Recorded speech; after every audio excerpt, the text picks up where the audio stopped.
Hey, what is going on, everybody out there? This is Jakejames Lugo, senior editor here at thecoalition.com. I got a brand new exclusive interview for you guys to enjoy here on the YouTube channel and on the website. I'm here with John Szczepaniak, who is the author, creator, and I guess you could say also founder, too, of The Untold History of Japanese Game Development, the series of books, both Volume 1 and Volume 2, and Volume 3 that's coming out very, very soon. Talks a lot about Japanese game development, has exclusive interviews about the Japanese games industry and some of your favorite series, on a variety of different consoles and platforms related from Japanese game developers and specific iconic, I guess you could say, figures in the gaming industry. But John, thanks for coming out to chat it up with me. How's everything going? How's the release of the book coming? It's going great. The book, Volume 3, actually came out last week, so I'm just drumming up some publicity for that, sending out press releases, doing this interview tonight, just trying to get people aware of the fact that the trilogy of books is now complete. Nice. That's awesome. So now you're based off in the UK, correct? So now this series, I haven't really heard about it. So again, I looked online. I haven't seen anything about it here in the United States and stuff. But is it available internationally, worldwide, for everybody to check out? Yes, it's sold exclusively through Amazon, all in every major Amazon website. So Amazon.com if you're in the US, or Amazon.co.uk, or various European satellite branches of Amazon. It is sold internationally. It's only in English at the moment. There is a Spanish version which is being worked on by a different publisher, possibly for the end of the year. But yes, everyone, if you go to Amazon.com or your Amazon website and you put the title in, you should find it, all 3 volumes. That's pretty cool. That'd be interesting to see, again, once it gets translated. It'd be available, obviously, in Spain, Latin America, obviously, a whole bunch of other places. That'd be pretty cool. So tell me a little bit about this book. Now, I got a chance to skim through both Volume 1 and Volume 2, and we're going to have an unboxing and impressions video very soon about Volume 3, very soon once it comes in the mail and stuff. But what is it that you want people to really get out of this book? When they, obviously, The Untold History of Japanese Game Development, people that are going to check this out are interested in Japanese games or games done by Japanese developers. But what is the one thing you want people to get out of checking out the entire series? Well, it's around 800,000 words, over nearly 1,400 pages, and it has over 100 interviews or interviewees. And what it basically does what it says on the cover. It's the untold side of the history. So while a lot of people will know, for example, the history of Mario, how he started off as Jumpman in Donkey Kong, there's all these other sides or aspects of Japanese game history which we just don't know about. And so I tried to delve in. I tried to find the history behind known or popular titles. For example, there's a lot of in-depth discussion, for example, on Alex Kidd. I don't know if you've played the Alex Kidd games. Of course, yeah. I'm a big SEGA guy. I chatted with the guy behind that, and he revealed how originally it was officially a Dragon Ball license, and then Sega lost the Dragon Ball license, and they basically had to reinvent it as its own original game. So there's untold stories about popular games that you will recognize, such as Alex Kidd, Phantasy Star, wide variety of others. And then there's also aspects of Japanese video game history which I think people outside of Japan would never have heard of. So, for example, obscure Japanese computers like the Sharp X1 or the PC 6001. These are interesting machines which a lot of Japanese game developers started out working on or developing for, and because they had no equivalent, or the equivalents weren't widely sold outside of Japan, people just don't know about them. So it's a mixture of interesting things about games you do know, and a whole lot of interesting things about games you might not know about, but you should know about, or you should discover. Very, very cool stuff. Now, does it more focus on the games or more about the individuals behind the games? Because obviously you said you have so many interviews, again, over 8,000 words, or just, more about 800,000. 800,000, yeah, I misspoke. 800,000, that's a lot more words. Nearly a million. Yeah. The books are almost entirely question and answer. So there's a few box outs and there's a little bit of editorial here and there, but I would say it's 95% pure question and answers.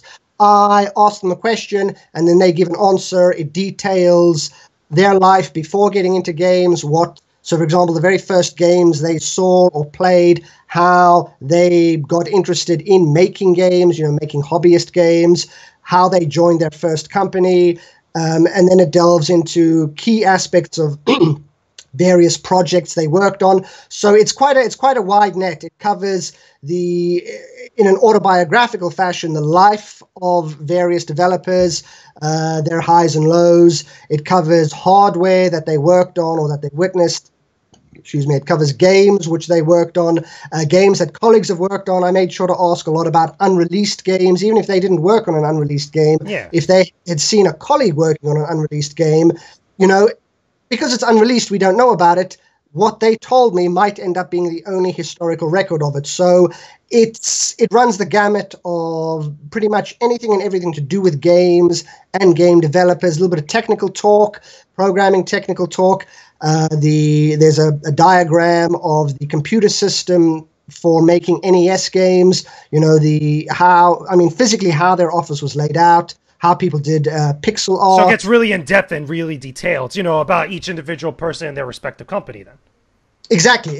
And it covers, if you have a look at the contents pages, which I put online, it covers anything and everything, as much as I could get in the 2, 3, 4, in one instance, a 7-hour interview. So it does go really heavily in depth. That's pretty extensive. Now, speaking of which, again, spending so much time talking with a lot of these different developers, a lot of these different people and stuff, when people usually hear something titled The Untold Story, The Untold History of such and such, the first thing they think of is controversy. Now, obviously, in Japanese game development and every other part of the gaming industry, there is controversy from a variety of different companies and even individuals. To use an example, in this case, Kenji Inafune, obviously some of the stuff that he said about Japanese games not too long ago. We had stuff obviously now going on with Kojima, with Konami and stuff. Are there stories in any one of the volumes, 1, 2, or 3, that get into a little bit about some of the details about some of the things that might have happened in the news and stuff that people know about but were curious to know and get all the details about?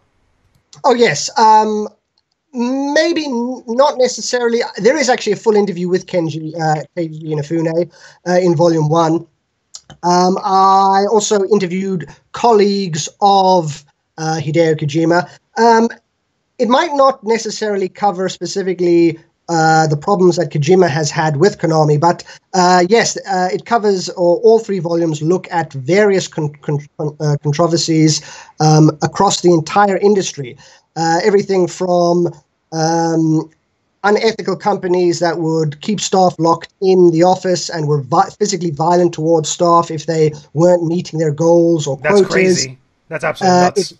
It looks at how Konami, I spoke to one developer who criticized Konami for being a patent troll. And then when I dug into this and looked it up, I discovered that actually for the last 20 years, Konami has held and has vigorously defended a patent which controls 3D cameras and transparent walls in 3D games, but only in Japan. Which, as I looked into it, I discovered actually that's one of the reasons why a lot of Japanese games have quite a poor camera system. Wow. Is because they weren't allowed to make a better one because Konami had this very restrictive patent on that. So a lot of controversy there. A look at Yakuza involvement in the games industry, either in arcades. I've heard about this in the past in the news. I've read stories about this. I was always curious about it. Well, the thing is, I managed to just kind of scrape the surface of it. And, as soon as you kind of get on this topic, people get really shy and nervous about going too in-depth in it. One guy in Volume 2 who detailed a story regarding the Yakuza, it was regarding another trial, a court trial regarding patents. And one company made use of the Yakuza in order to intimidate a material witness. Yeah, wow. And he wanted that to remain anonymous because he didn't want the story coming out associated with his name. So I managed to get some information on it. I feel that something such as the Yakuza warrants a much more detailed examination, much more heavier investigation, because a lot of people don't want to talk about it. I examined one urban rumor or myth that a particular company was run by a member of the Yakuza, and then actually it turned out he wasn't a member of the Yakuza. He was just kind of a sociopath who liked to be a tough guy and he built up this aura of being involved in organized crime. So, there's all kinds of mysteries. I mean, as I mentioned, there's over 100 people interviewed in the book, and I would say every single one of them has at least one jaw-dropping, amazing, bizarre story where after you read it, you'll be like, wow, I can't believe that took place. So let me ask you this then, let's focus a little bit more on volume 3 than volume 1 and 2, because obviously volume 3 just came out. Okay, it's the newest one of the series. What was the most difficult aspect of constructing this book, or getting all the interviews and doing all this different stuff and finding out all these stories? What was the most difficult part about putting it all together? Definitely the transcribing. I don't know if you've done much transcription. It is agonizing. It can be tedious. Tedious is a mild way to describe it. I mean, it's tedious if you're transcribing your native language, English. But I was trying to transcribe poorly interpreted Japanese, interpreted into English. Did you need to get an interpreter or like someone that understood the language to help you out with it? In Japan, I hired a variety of different interpreters. And then when I came back, trying to transcribe what had been interpreted, basically I would transcribe what they'd interpreted. I would then send my transcription to somebody else in order to verify that what had been interpreted originally was accurate.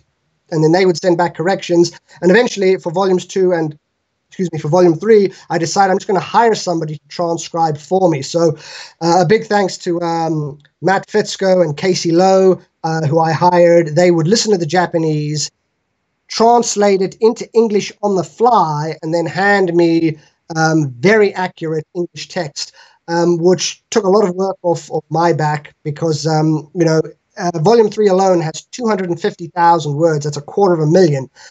And a lot of that is footnotes, which I had to write myself. But the bulk of that would have been transcribed by my transcriber.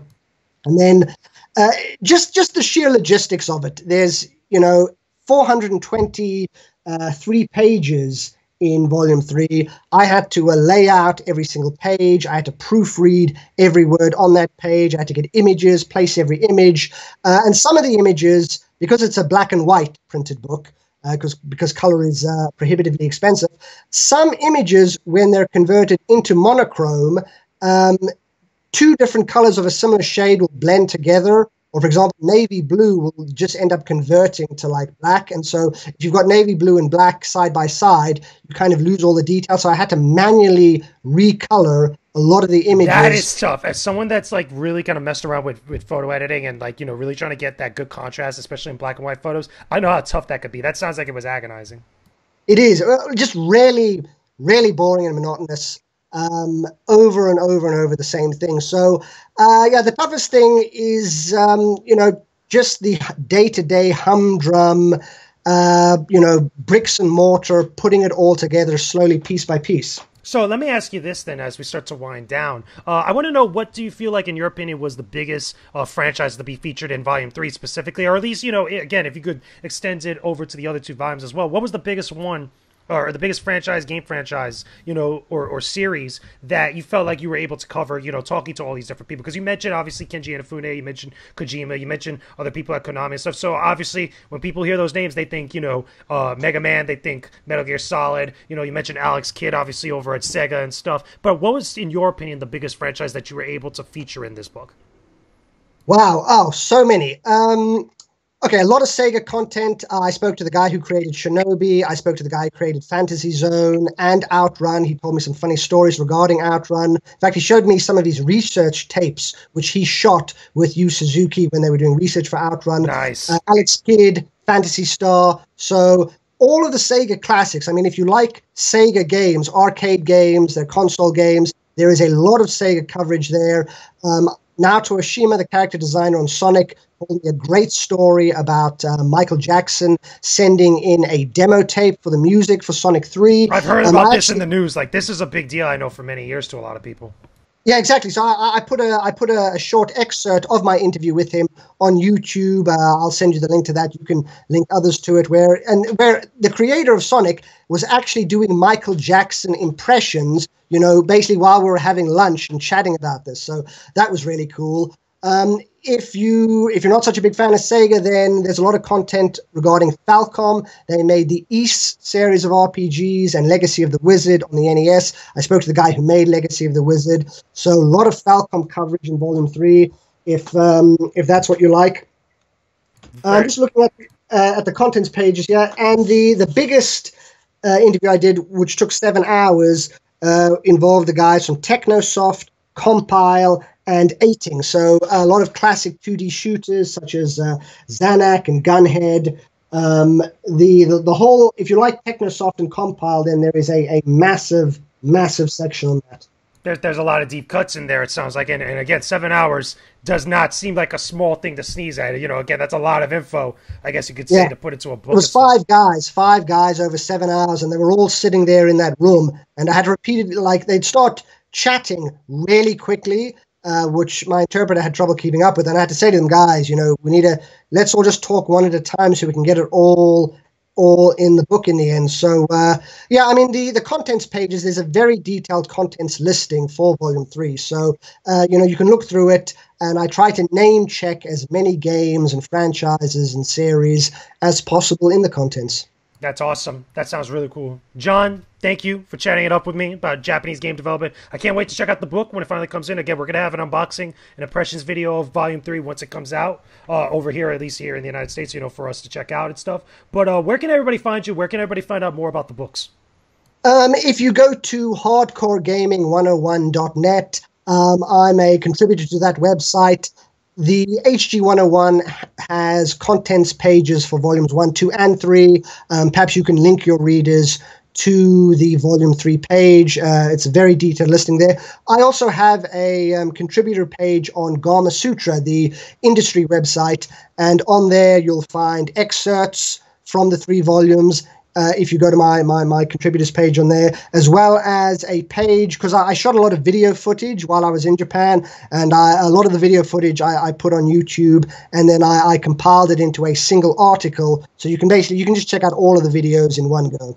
Very cool. Yeah, there'll be links in the description box below, guys, so you guys can check it out, as well as also on the website. So you could go directly to a lot of the stuff that John had just mentioned now. But again, once again, thank you, John, for chatting it up with me here on the show. Again, if you guys are listening to this now on YouTube, or if you're listening to this on the website, make sure that you guys leave a comment down below. Let us know what's up. Tell us any suggestions of other guests and other cool stuff that you guys want us to feature here on the YouTube channel for the Koalition and the Koalition website. Make sure you leave a like on the video as well, and subscribe to the Koalition's YouTube channel for all our videos related to gaming, dev interviews, exclusives, gameplay videos, podcast shows, a whole bunch of different stuff. With that being said, we will talk to you again very soon. Peace out, and stay epic, everybody.